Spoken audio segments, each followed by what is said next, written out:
జై గురుదేవ్. ఉద్ధరేదాత్మనాత్మానం ఆత్మానమవసాధయేత్ ఆత్మైవ ఆత్మనో బంధుః ఆత్మైవరిపురాత్మనః. ఇంద్రియ విషయాసక్తమైన మనస్సును మానవుడు తన వివేకయుక్తమైన మనస్సుతో తనను తానే ఉద్ధరించుకొనవలెను.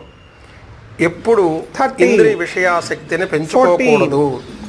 శుద్ధమైన మనస్సే మనుజునికి యథార్థమైన హితాన్ని కోరే మిత్రుడు. విషయాసక్తి మనుజునికి కీడు చేయు పరమశత్రువు. స్థూల దేహము కంటే జ్ఞానేంద్రియములు శ్రేష్టమైనవి. జ్ఞానేంద్రియముల కంటే మనస్సు శ్రేష్టమైనది. చంచలమైన మనస్సు కన్నా నిశ్చయాత్మకమైన బుద్ధి ఉత్తమమైనది. బుద్ధి కన్నా ఆత్మ శ్రేష్టమైనది. ఆత్మయందు జ్ఞానశక్తి, క్రియాశక్తి అనే సమిష్టి శక్తి కలదు.